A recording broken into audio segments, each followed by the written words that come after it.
Елдана Қалпынбаева Квегли, Қыз мұңы, 8-ші тарау, сөз салу. 1965 жылы көктем кеш түсті. 22 наурызға дейін ауа райы нөлден жоғары көтерілмей қойды. Наурыздың 26-сында жұма күні кәдімгідей жапалақтап қар жауды. Ләйла мен Бәтес жет шелпек пісіріп, қайтқан ата әжелерімен соғыста хабарсыз кеткен әкелерін еске алды. Сағат 12-де Төлен кезекші апайға хабарласып, сағат кешкі 7-де жатақхананың алдында күтетінін айтыпты. Ләйла оған онша мән бере қойған жоқ. Төлен жұмада келгенді жақсы көретін. Ләйла оған эмаль тарелкаға салып, бауырсақ пен шелпек, кейде ыстық лағман алып шығады. Лағманды әдетте етсіз жұмыртқамен жасайды. Ет қымбат. Қалада жақсы қой етін табудың өзі қиын. Ауылдан әкелген сүр еттері көктемге дейін қайдан жетсін? Қуырған жуа араластырған макаронды азық етеді. Стипендия алған күндері ливер колбасасы мен шұжық алады да, ол да көп болса, бірер рет қана дәмін шығару үшін пайдалануға жетеді. Ливер, күріш, жуа қосып тоқаш жасап, таңғы асқа аздап шұжықтан қосып, аздаған күн қарқ болып қалатын. Ләйла қазанда лағманның қоспасын қуырып, Бәтес лағман созып отыр. Бәтес: «Ау, Ләл, осыдан 2 күн бұрын мен Фатимадан не естігенімді білесің бе?» Бәтес созып жатқан лағманын қойып, қолын алдындағы алжапқышына сүрте сала: «2 күн бұрын? Содан бері үнсіз жүрсің бе, дым айтпай?» Бәтесик: «Айта алмадым. Қазір де айта алмаймын. Үй артында кісі бар». Бәтес дәлізге шығатын есікті жауып, швабрамен тіреп қойды. Сосын судың шүмегін бұрап, суды ағызды. «Сөйле!» «Бәтесик, сен маған ренжіме. Естіген соң неге айтпағанымды өзіңде түсінесің». Бәтес үндеген жоқ. Құрбысына қарап күтіп отыр. Олар ешқашан бір-бірінен ештеңе жасырған емес. Бұл жолы да солай болуы керек. 2 күн бойы уақыты да болған жоқ. Күні бойы сабақ, кешке келе сала диплом жұмысымен отырды.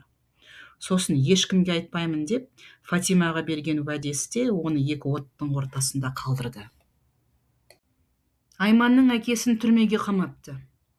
Шешесін барлық баласымен бірге 1 Алматы жаққа көшіріп жіберген. «Мүмкін емес. Айманның әкесі соншалықты не істеді екен? Неге?»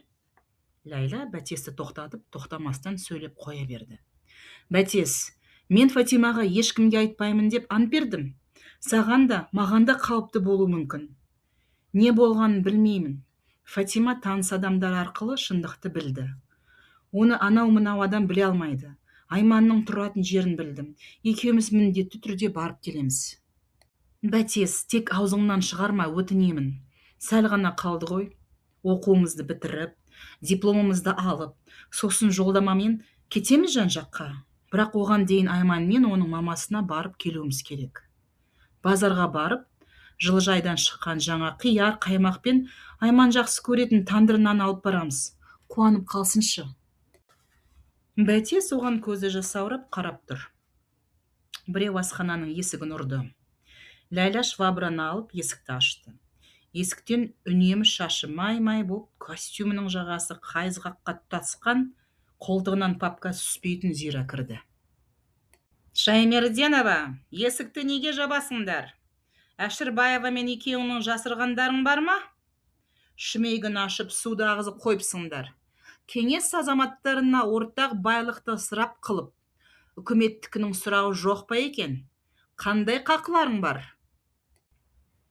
Зир: «Жоқ жерден шу шығармашы». Бәтес оң аяғының үлкен бармағын қысып алды.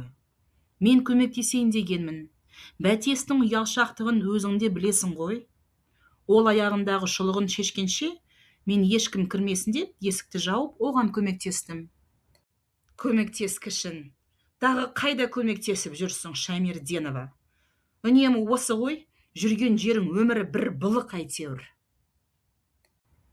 5 жыл ішінде Ләйла бірінші рет Зирамен іштей келіспеске амал жоқ. Ештеңенің мәнісін білмесе де, Зираның сөзінде шындық бар. Ләйлә үнемі осындай бір түсініксіз қауіпті жағдайларға ұрынады да жүреді. Айманды іздеп бара қалмасы бар ма?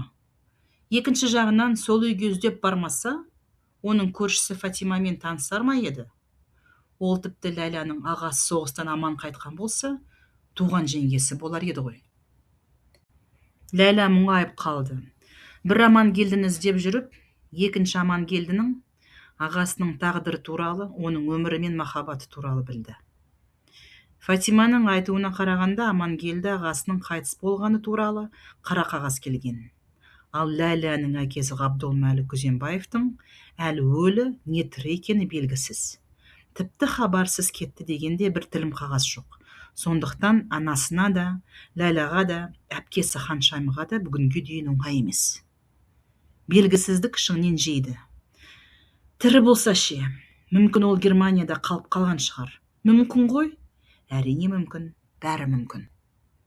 Шаймерденова, саған келіп тұр. Түс төменге. Бірінші қабаттан Костелянша Фатима апайдың айқайлаған дауысы естілді. Ләйлә қадалған жерінен қан алатын зирадан құтылғанына қуанып, ал жапқышын жолай шешіп, баспалдаққа қарай жүгіре жөнелді. Сосын қайта жүгіріп келіп, ұмытып бара жатқан бауырсақ пен шелпек салынған тарелканы ала сала қайта қайтты. Қабырғадағы сағат 4-ті көрсетіп тұр. Ләйлә танитын Фатиманың екеуі де көп сөйлемейді. Костелянша да, Төлебаевтағы үйде тұратын Фатима да.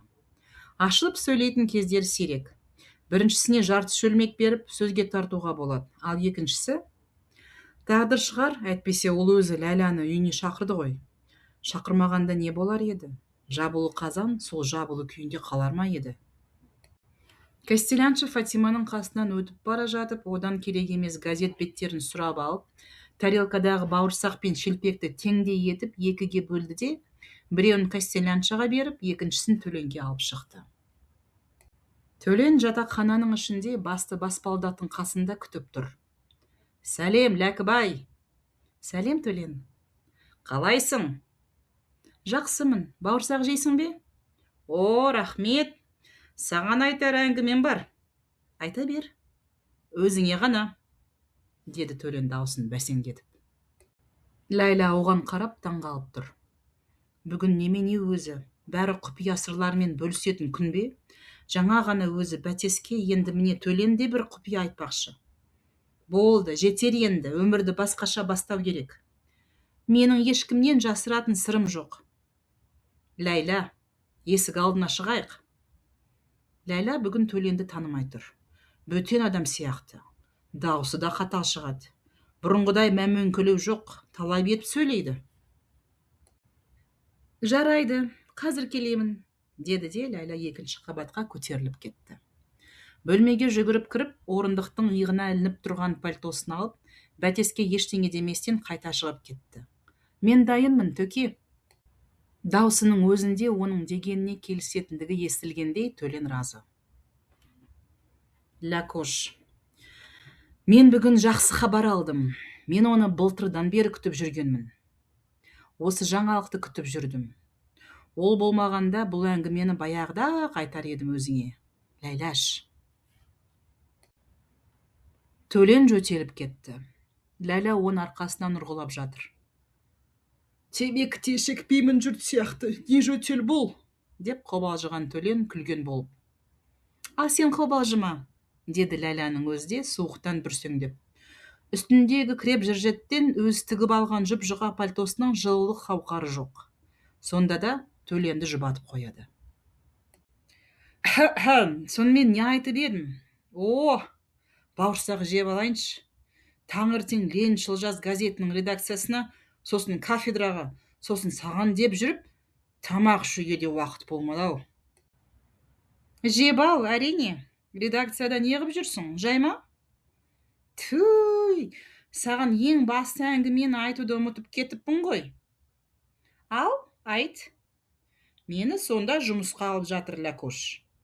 Университетті бітіре сала, сонда жұмысымды бастаймын. Мені сосын біздің курстан тағы бірнеше жігітті алады. Сартөлен, Әнес, Бексұлтан, Ахат, бәріміз сонда қалатын болдық. Охо, міне жаңалық. Ура! Ура!